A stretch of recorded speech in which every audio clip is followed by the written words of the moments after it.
Welcome to Write Books That Sell Now, the podcast helping you write, publish, and market your book faster, better, and smarter. Here are your hosts, working hard and having fun doing it, Candace L. Davis, Anita Henderson, and Carol Dunlop. Hello, everybody. Welcome to the Write Books That Sell Now podcast. You know, we're always here to give you real insight into the real world of being a successful self-published author. I'm Anita Henderson, one-third of the dynamic trio, joined here by Candace L. Davis and Carol Dunlop. Hey, ladies, what's happening? Hey, Anita. Hey, what's going on? Hey. We are here back with our podcast, excited to bring you a phenomenal guest. We're going to be discussing why it's important to get kids interested in reading at an early age and how to do that. Our guest on today's video podcast is Erica Battle. She's going to into youth literacy, teacher engagement, and her recent publishing venture. So we're excited about that. But before we get into that, Carol, maybe we'll go to Candace. Candace, what's on your mind today? So I wanted to talk about the value of actually meeting people in person, because everyone's so big on you need to be on LinkedIn, you need to be in this Facebook group, you need to be in that LinkedIn group. And I think all of that is great. But I think it's easy to forget, especially for those of us working in the internet business, that meeting people in person has a different level of connection and even more value for your business. What say you, Carol? Well, I totally agree with you, because we are, I guess we're online besties, because we're always virtually online with everyone, with everybody doing the podcast. We hardly ever meet anybody in person. In person is so dynamic. It's so awesome. It's just like a real person. I love people in person. You know what? I have a story for that for you, Candace. I actually was walking in the park this morning with my husband. We were doing our little morning walk. And I noticed a gentleman who was kind of parking his car at the same time we were. And I said, gosh, he sure looks familiar. You know, I think I know him from somewhere, right? And so as we're walking around the park, I passed him and his wife. They were walking together. And I said, hi, how are you? Good morning. I think I know you from somewhere. He kind of jokingly said, you know what? I have my wife here with me, so let's be careful with this. It was really funny. And he said, I hope it's good. I said, it's all good. Well, it turns out that he is an entrepreneur. He and his wife own a company. They manufacture this delicious barbecue sauce. And they are often at the local farmer's market, and that's where I met him. And he was like, oh, yeah, you remember me from the farmer's market. So it was really kind of neat just to see this gentleman who I had seen multiple times at our local farmer's market, see him walking in the park just like we were in the community. It was kind of neat to see another entrepreneur kind of enjoying the day and just out and about. So it was really, really cool. He went on to explain that now his barbecue sauce is in all these local markets, and it was just a nice encounter and exchange. Wow. Anita, yeah. That's so cool. It was neat. Just a little walk around the park, huh? Just a walk around the park in the neighborhood, girl. Well, the three of us, we all work from home offices individually in different cities. We're not even really all in the same city. We're in the same metro area. But we are all going to a conference together this week. Yay. So we meet each other. And we'll also get to meet new people and network with other people. And I just think it's a completely different level of getting to know someone. And I have friends that I've made online via my blog or social media, and I do consider them friends. But even if we haven't met in person, there's something different about making that personal, in your face, shaking hands connection. There is. I mean, that brings about the whole point of relationship building with people. And yes, you can do that online. Yes, you can do that via email. All good, all good. Well, guess what, everybody? We're about to jump into our discussion today, aside from the wonderful banter about meeting people in person, which we absolutely love. We're going to talk to our guest, Erica Battle, with over a decade of experience in literacy. All this whole concept of literacy, you know, we're just a bunch of book nerds, and so we're all over that. She received her master's degree in the art of teaching and completed coursework in educational leadership. She has coached and trained teachers on the importance of meaningful classroom experiences. I love that. And she's also created a literacy program titled A-R-E-U, A-R-E-U, Actively Reading and Engaging, which is used in middle schools throughout Metro Nashville public schools. And we're excited to have her here. We're all about literacy, and we just want to say welcome to the podcast, Erica Battle. Anita. Welcome to the podcast, Erica. Good to have you here. Thank you, guys. So exciting to have you here. I'm really excited about this discussion because obviously literacy is a big deal for us. We're book people, book nerds, as we like to say. And we're talking about getting young people involved in reading and literacy, which really is an appreciation for the written word Yes. very, very early on. So tell us how you got started in this line of work, and give us a little more insight into what exactly you do in schools. Okay.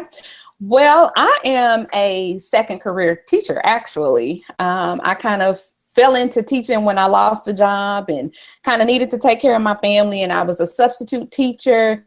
And the kids that I was working with had ran off maybe about 4 or 5 substitutes, and I had just bought a house. Goodness. Oh yes. Oh, they were something to deal with. Oh my goodness. Before you got in the classroom, they told you that before you got in? Yes. And they had expected me to leave. Like, they were like, "You're the 5th sub and we'll run you off too."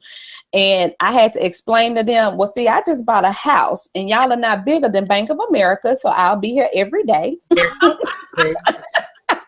That was the purpose, huh? Oh, and I meant that. So I wind up staying, and actually what had happened was their teacher actually had passed away, like right as the school year started, from cancer. And so the principal was unable to find someone quickly to replace her. And so I just, had subbed for this class, but I was able to get them under control, and it was actually an English arts class. And I had never taught a day in my life, but I had a child the same age as those students. And so even though I was a substitute, I felt obligated to have them learn something. Like, it wasn't just that I'm not babysitting all day. You weren't just warming the bench, right? Right. I didn't really know what to do, so I did what I could do to teach them. And so, to teach them to spell. Scrabble is my favorite game. I went out and bought 6, 7 Scrabble boards. We had a Scrabble competition, and the goal was to beat Miss Battle. And so by the end of the school year, those kids had really made gains, because I was like, look, I know I'm a sub, but I wind up getting an interim teacher's license to teach them that year. And it was really something that changed my life, because I was able to reach a group of kids who people had told them they were unreachable. People had told them they were dumb, and they had no hope. And it just so happened they ran into Miss Battle and my teen teacher by the name of Miss Bell, who was from Detroit, and they didn't scare us, and we made them learn. And they appreciated us making them learn. I love that. That's important. You got to go in there like a boss, right? You are the alpha. And you can't let the little kids run over you. Yes. See, Bank of America needed their money. That's right. Bank of America was the boss in this situation. Right. I love it. Yeah. Erica, besides from the obvious, give us your insight on why it's important that kids learn an appreciation for literacy very, very early on. Okay. Well, let me give you one fact, and I pulled these facts this morning to make sure that they were the most recent. If I were to tell you that 93 million adults, now I'm not talking kids, I'm talking about adults, 93 million adults in the United States read just at or below the average reading level and are functionally illiterate, what would you say? I would not believe you. Wow. It's 93 million. Believe you. Yeah. It's 93 million. And I want you to think about that for a second. So I want you to think about the school districts who are impoverished and they don't get all the money as the wealthiest, school districts or the wealthier schools. I want you to think about children living in welfare, or when the stock market crashed many, many years ago and people lost their homes and they lost everything and they had to rebuild. Well, it's by the age of 3. Now this is going to sound like unreal, but by the age of 3, there is a 30 million word gap, 30 million between the wealthiest 3-year-old and the impoverished 3-year-old. So what do you mean by that word gap? Well, that means, think about your wealthier kids, the kids who have nannies that take them to the library, or who have stay-at-home moms and they have library day, and every day they're going to the library, or their mom is reading them a bedtime story every day. And then I want you to think about the child who is with a single mom who works 2 jobs and their grandmother just keeps them randomly.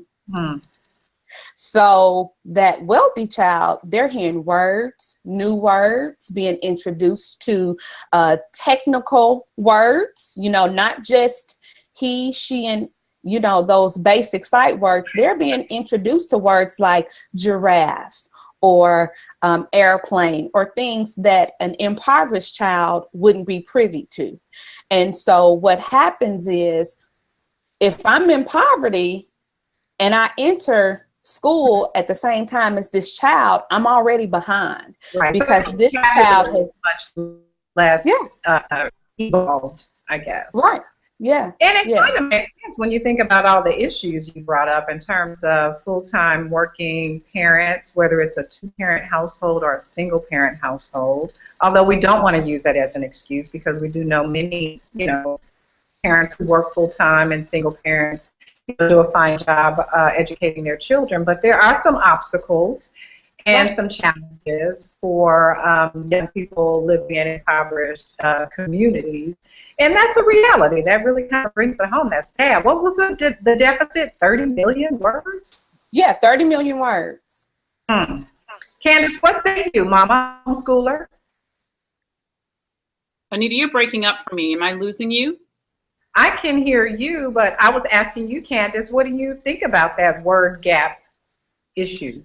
It saddens me deeply, and I think it's probably because people don't even know that their child is behind in that way. I don't think any mother or father wants to deprive their child of education or literacy, but I run into a lot of people who feel like their child will learn that stuff when they go to preschool or school. They don't realize that it has to start at home if you don't want your child to start off behind. So, Erica, how do we reach those parents who just are unaware that they need to be doing this? Sometimes it's hard. It really is. And I'll use this as an example. I used to tutor after school in a housing project, and I would tutor their kids, and the kids ranged from kindergarten to 5th grade. And I would talk to the parents about, hey, here's a book, read this book, what about reading this book, and what are you guys going to do over this summer? And they really don't have an answer. And so it's kind of hard when the parents are unaware of this deficit. It's truly because, I could say, even now in Tennessee, we have a reading campaign going on. The governor's wife, she's really into literacy, and she has launched a reading campaign here in the state of Tennessee. But if you don't have access to the internet, or you don't have anyone letting you know about those programs, it means nothing to you because you never knew about it. Just like we have a Books to Birth program here in Tennessee.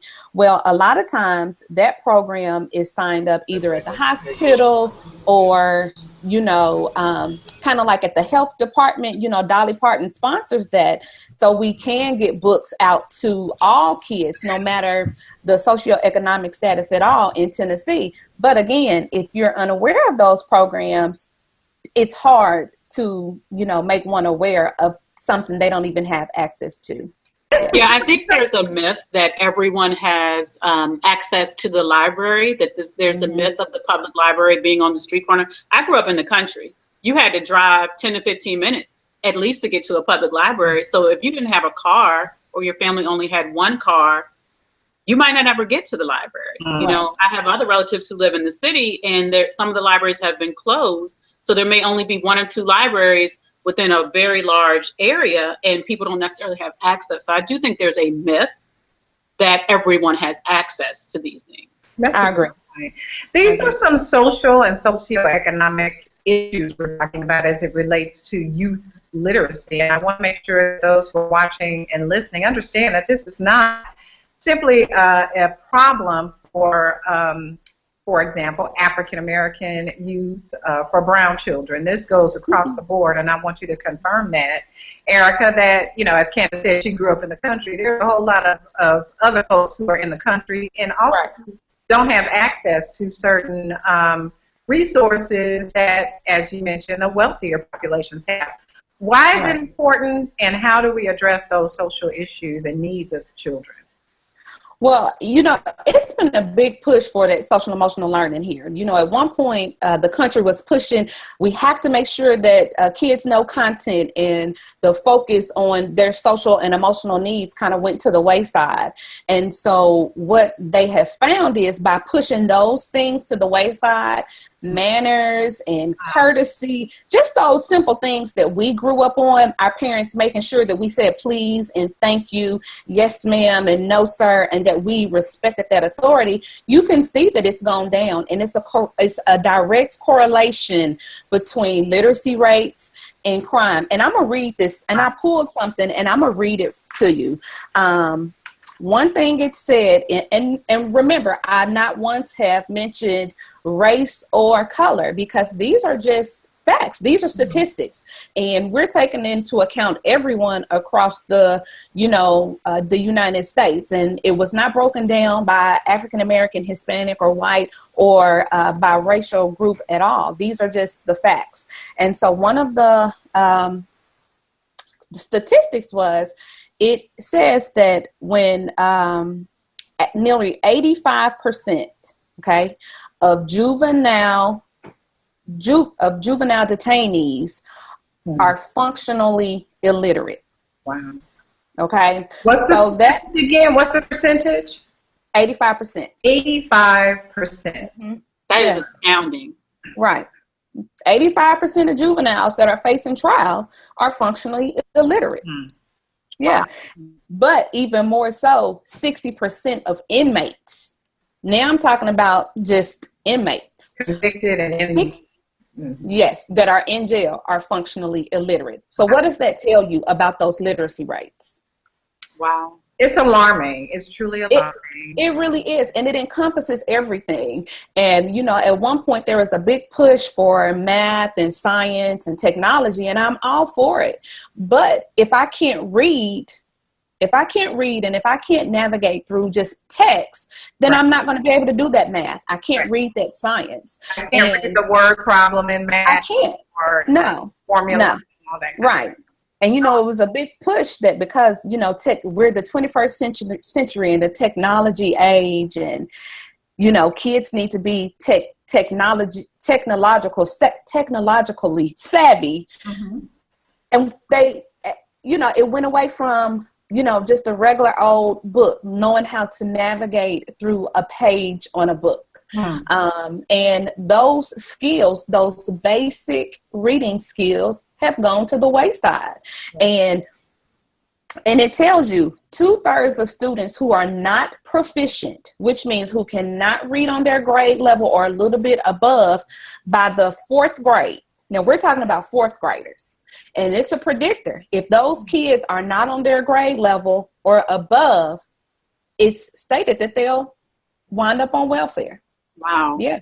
That's a good point, because it's sometimes easy to think that it doesn't affect you if your child or the children in your family are reading at grade level, but it affects all of us, because these are the children who make up our society, make up our future, people who require assistance. That's a burden on the tax base. So all of those things affect all of us. You brought up a good point, though, Erica. You mentioned technology. And I'm wondering, when I was a child in the summertime, we had maybe 3 things we could do. We could go outside and play, we could read a book, or we could watch one of the 4 TV channels that we had in my house, because my mother did not have cable in her house. So we had those 3 things we could do. These days, kids have almost limitless options that they can do that don't involve picking up a book at all. So between video games and social, even little kids, I mean, video games, social media, the internet itself, how do you think all of those options are impacting literacy today? Oh my goodness, it's tremendously, because I want you to think about an iPad, a smartphone, video games. They're fast paced. They're moving. You know, it's a consistent stimulus going on and on. And then when you stop to read a book, you have to stop. You have to understand how to concentrate. You have to be able to visualize yourself. You know, nothing else is painting that picture. You have to have those skills and strategies in place to be able to create your own picture in your head, and to follow a plot, and to navigate through text. And because everything is so instantaneous, you know, I can push a button and there it is.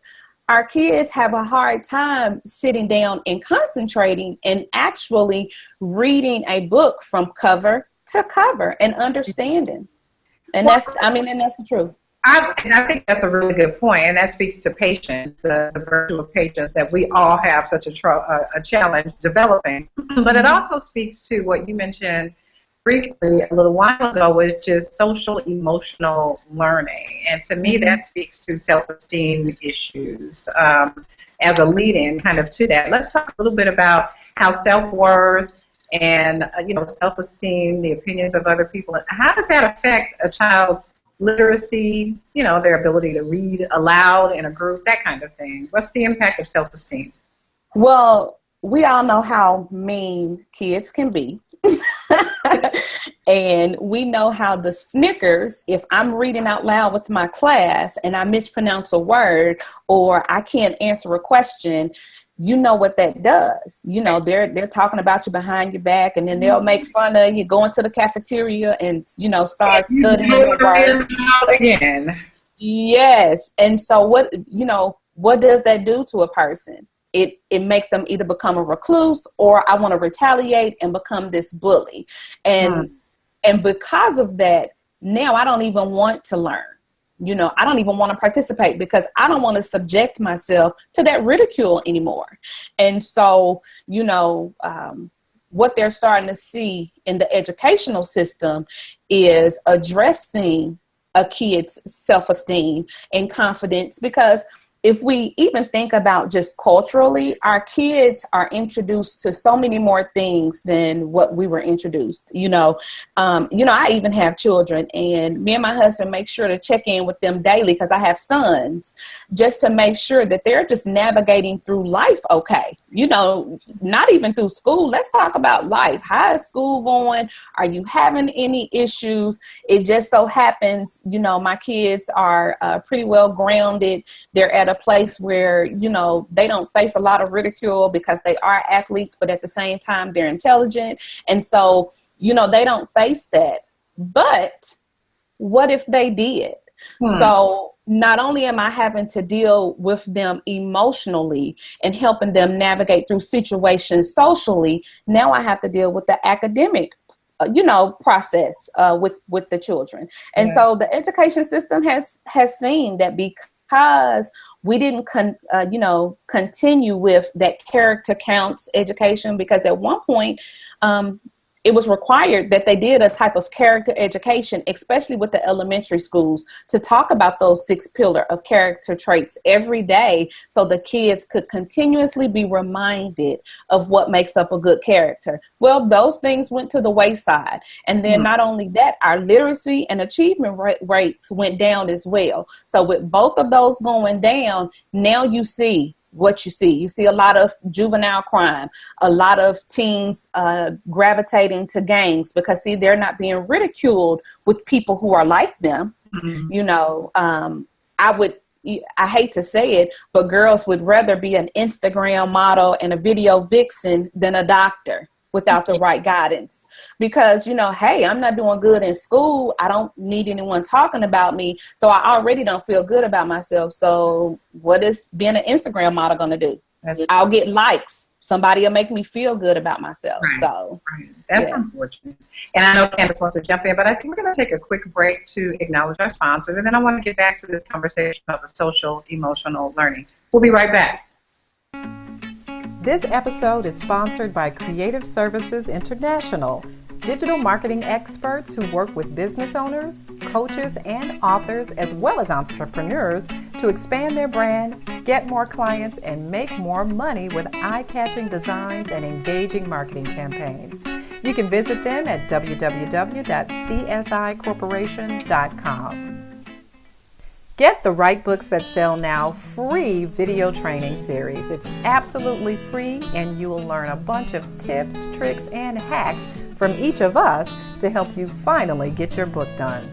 In these free videos, we open the door to give you a taste of what you'll find in our high-value, information-packed online course. You'll get information on writing, publishing, and marketing your book, and it's all for free. To access the free video training series, just visit us at www.writebooksthatsellnow.com. All right, we're back with the Write Books That Sell Now podcast. We're happy to be here. I'm Anita Henderson with Candace Davis and Carol Dunlop, and our guest is Erica Battles, who's an educator and a youth literacy specialist. We've been talking about all kinds of social, economic, self-esteem issues as it relates to young people and literacy. And Erica, I want to talk about this social emotional learning curriculum that you created called Who Are You? A Guide to Help Adolescents Navigate Through the Social and Emotional Issues of Life. Tell us about that. Well, being a career educator, of course, I have encountered youth after youth after youth from middle school on to high school. And a lot of times, I'm a realist. And so I don't sugarcoat a lot of things, especially for my high schoolers, because I want them to understand that life is up on you. And in 3 years, because you're 15, you become an adult. So who are you? I mean, seriously, that was the question. Who are you? Like, who are your role models? And they really didn't have a good answer. You know, they couldn't really think about who they allow to affect who they are as a person. And so it went from, honestly, I didn't know I had a book in me. This was truly a God thing. I have to give him all the credit, because I truly didn't want to write the book. I wouldn't consider myself a writer, honestly or truly. It started where I was creating something for some students that I was working with after school. And I was creating something for me and a few other teachers. Well, in my mind, I knew how it needed to roll out, but everybody else was like, okay, well, what do I do? And so it went from me writing an outline of the things we should talk about to me kind of creating some activities. And then it went from me creating activities to me creating a shared reading and reflection questions. And then it just kind of ballooned from there. And honestly and truly, it came about because of experience. These are the reflection questions in my book, and the readings in my book are a direct have a direct relationship with the kids that I encountered every day, because they never thought about who they were. They never thought about how they allowed a rapper who is paid to play a role. Now I'm gonna say the word paid again, paid to play a role truly affect who they were and their attitude. It never dawned on them that they were actually emulating someone who was getting paid, but they were getting in trouble. Right. Someone they don't even know, someone they don't even know, projecting an image that may not even really be who they are. You have done, Erica, what we talk about all the time in the Write Books That Sell Now course, which is to take your experience and your knowledge and turn that into service for other people, right, Candace? Yes, and I'm over here dying because Erica said the words, "I am not a writer." Well, yes. you may not be a writer, meaning a person who gets paid to write for a living, but you are an author, and you are an expert, and you are an entrepreneur, and you brought those three things together to become the author of your book. I stand corrected. I just want to be clear. Yes, ma'am. So, I mean, I think that's important. And I think that's important for the people listening, but also for any young people who think that way, because you don't have to be a straight A student in English. You don't have to be the master of grammar and spelling. You can still get your expertise into that book. And that book is changing lives for everyone who uses it and implements it. So what about a person who doesn't have a program like yours in their school district and they can see that their child's not getting what they need? What can they do? Well, my website, battleconsulting.net. The book is listed on the website, but I am also on Amazon.com. And so you can either go to Amazon or come directly to me at battleconsulting.net and you can order the book. And it is a benefit. And I don't want people to get it wrong that, oh, my kid just needs to get this in a classroom or in a mentorship program, because it's you have an instructor's manual and a student workbook. We make our children go through it at home because we want them to think about, especially the goal setting. And I'm not talking about my kids or anything, but I'm not bragging on them, but they get in very little trouble. We haven't had any big issues with our kids in that area, in that regards, as of this time, and I'm knocking on wood. But one thing, but one thing we do want them to think about is life. I have a guy, a high schooler that's about to graduate, and he still has not decided where he wants to go to college or even what he wants to do beyond high school. And so my husband and I just kind of made him sit down and set some goals. What are your goals, to make him truly think beyond today? Because a lot of times that's what they don't, that's what I use, even to some young adults. They don't think past today. They don't think, what do I want to accomplish? A year has gone by and they've accomplished nothing and don't even know what they want to accomplish. So yeah. So if you have a young person in your home who just really is not into books, whether they could be, 8, 9 years old or 15, 16 years old, what's the first step that a parent or a relative or an educator or a mentor can take to kind of guide them to see that this is actually an enjoyable, productive activity that they can do, opening a book and reading it? Well, one of the first things I would suggest is to find out their interest, because I'm not even a typical reader. I don't like fictional stories and I don't like fairy tales, but I know, and I'm, you guys say you are book nerds. I am a research nerd, because literacy it fascinates me to see how it encompasses all parts of your life. I love reading literacy research. And so I'm always reading some type of research that's useful to me. Now, you can ask me to read any type of, 50 Shades of Grey or Twilight. Oh my gosh, that does not interest me. I'm sorry. I read fiction, Erica, and that does not interest me either. It doesn't. Well, and then when I was telling someone, well, I'm not really a reader, but I love to teach reading. And they were like, no, every time I see you, you have something about classroom practice or best practice or skills and strategy to engage that reluctant reader. And so one of the first things you need to do is find out what interests the child first. Don't force anything on them.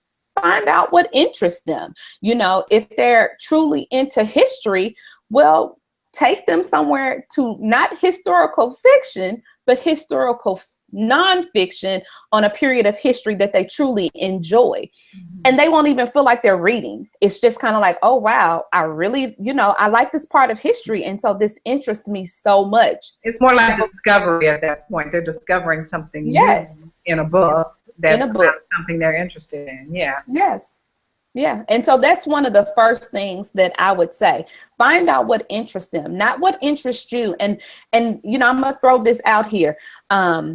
a lot of times what happens with our, and I'm going to say boys, because I did a research paper on single gender education. And what happens with little boys is most elementary teachers, let's say 80%, because that's the statistic, 80% of elementary teachers are women, young women. And what do young women like to read? They like to read about Prince Charming and Cinderella. And what do little boys want to know about? Well, how do you behead a snake? You know, how can I peel the skin off of a snake? Well, how can I take that truck apart and, you know, put it back together? And what happens is, because their teacher, the person who controls the pen, the person who controls how the curriculum is delivered, doesn't want to read that, they have now excluded some of their population in their classroom. And so it's not that the little boys can read, they're not interested. And so now they're not going to engage with you. And because you're going to proceed with your lesson as planned, they get behind. Right. Yeah. And they're marked as, you know, the troubled kids who are not paying attention, or they're distracting because they're bored. Yeah. Right. And that's exactly what it is. So, you know, and I know sometimes it takes a little more work, and we as teachers feel like we know the best way to do everything. But a lot of times, even at home, it's not your favorite story. It's the child's favorite story, because that's when they're going to make that discovery. And that's when they're going to find a joy of words. Let's not even say reading. Mm-hmm. Yeah, words. I love it. Let's say of words, and we want them to have a joy of words, because then it translates into their writing, and it translates into their conversation, and it translates into their learning. Yeah. And those are skills we need throughout life. I mean, it really speaks to comprehension also, in terms of being able to understand even verbal instructions as well as written instructions that could be life-saving for many people. Right. Yeah, comprehension is huge. Erica, describe how you get teachers to latch on to this reading engagement program and the interaction with students. How do you coach them, I guess, through some of the old school teaching approaches and get them into this new way of engaging students in literacy? Well, I'm going to be honest. I know I look sweet. I am. But I'm honest. You know, I always, you know, as a coach, I let teachers know when we're about to have this conversation, it's not about you. And we could probably go out and have hibachi at the end of the school day, but I'm going to be honest about that instruction. And so a lot of times, you know, I'm just honest. You know, as I observed you had 5 kids who were not interested one bit. 6 were having a sidebar conversation, and you were just going on like the lesson was great.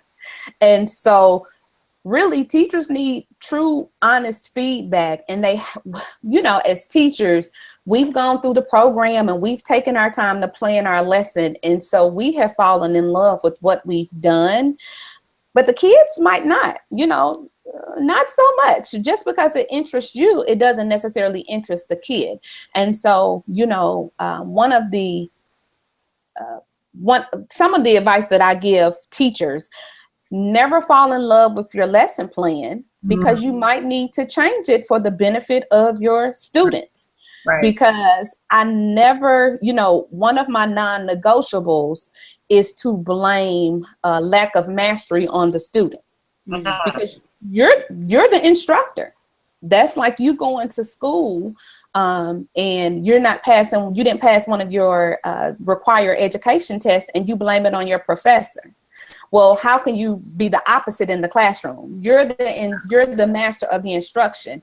And so it's kind of like teachers have to understand that in this new age, because we are in a new age of learning, that they truly have to tailor their lessons for the benefit of the child.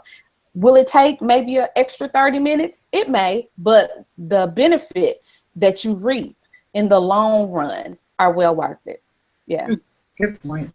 Good points. Well, I want to talk a little bit before we let you go about your experience as a published author. What was surprising to you? I know you say, I'm not a writer, but we know that producing a book, a publication, goes far beyond just writing it. Yes. Frankly, we believe by the time you get through that part, you realize that was the easiest thing to do. What was the most surprising part of it? Really? Let's say writing it. Well, you just messed up my whole point, Erica. No. Really just seeing the finished product, to be honest. Once I got through it and the cover was designed and I saw it, it was like a wow factor for me. You know, even now my husband woke up the other day and was like, I'm just so proud of you. And I was like, why? He was like, you don't understand. He was like, that's truly an accomplishment. And, you know, even when I, you know, show the book now, and because it's not a typical book, it's a book of self-discovery, and, you know, it takes you on a different journey than that story. You know, someone even asked me, did you write all of this? And I'm like, well, yes. I sat down with a glass of wine and, you know, I wrote. We knew we liked you, Erica. I like it. So I guess the finished product and seeing that I could persevere and truly do that task that I thought was hard, because it did. It you know, was one of those things that God kept pushing me to do. No, you're going to finish. And I was like, well, no, I think I'm done. No, you're going to finish. And so me having to truly sit and persevere and just keep putting my fingers to the keys and keep pushing it out. It really surprised me. Like I'm proud of myself because I was surprised that I could even go through that process. But to be proud of me, I have outlined book number 2. So I will be starting on book number 2 pretty soon. So that's awesome. You have the experience of book number 1, so at least you know what to expect. Yeah. Well, congratulations to you. It's been a pleasure to talk with you, Erica Battle. Erica, let our viewers and listeners know how they can reach you, and of course how any teachers or parents can get a hold of your curriculum. Right. Well, you can reach me on my website, and it is battleconsulting.net. And there is a contact me form on there, and you can send me a quick email. There's also contact information where if you wanted to just pick up the phone and call me, all of that information is on my website. And again, it's www.battleconsulting.net. And of course, if they mentioned that they heard me on the show, I have something special to send to them. So, okay. Thank you, Erica. That's awesome. So you have everybody mention Write Books That Sell Now podcast, and you get a special goodie from Erica Battle. Erica, thank you for joining us. This has been phenomenal. And we're going to toss it on over to Candace. Candace, who we're shouting out to today? Okay, so I didn't realize that I was doing the shout out today until right before we came on. But luckily, I'm always reading something, so it doesn't matter. And I'm always reading something great. So, because if a book isn't good, I just stop reading it and move on. I know it's terrible, but I do. So, if you can see on my Kindle, I don't know if you can see it, but it's called, what's it called? It's called The Ultimate Introduction to NLP, How to Build a Successful Life. And if you don't know NLP, it's neuro-linguistic programming, which is basically a way to change your mindset and also change how you communicate with people so you can communicate more effectively with anyone in your life, from the stranger you met at the park who happened to sell wonderful barbecue sauces to your husband or anyone else in your life. So it's really, really interesting. I don't know if our guest Erica would have liked it because it's written as a story. So the author, Richard Bandler, is one of the co-creators of neuro-linguistic programming. And the way that he writes this book, it's as if different people are gathered at an NLP conference and we're learning with them and we're seeing how they're learning and applying it. And it's something I've always wanted to learn about, but I didn't want to take a class or get a certification. I just wanted kind of an easy way to dip my toe into it. So it's actually really, really, really good. And it's called The Ultimate Introduction to NLP. Excellent. And I know you like that story approach. I love it. I love that. I'm interested in NLP too. I hear a lot of people talking about it. It's very popular in the coaching business sector. So I might have to check that book out. It sounds good. You should. And it's on sale right now, so grab it while you can. Oh, yay. Did you say sale? It's my second favorite word after free. Speaking of free, have we got a freebie for you? No, we want to thank everybody for listening to and watching the Write Books That Sell Now podcast. You know, we're always here giving you information, resources, all kind of good, juicy information to help you be a successful self-published author. We thank you for listening.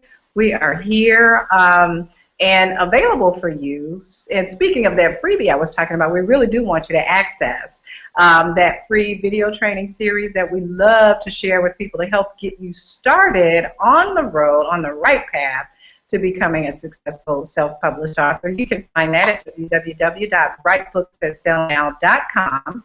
And then, of course, you can find us back here on the next episode of the podcast. Until next time, keep writing. Thanks for listening. Find out more about becoming an author and making the most of your book at writebooksthatsellnow.com.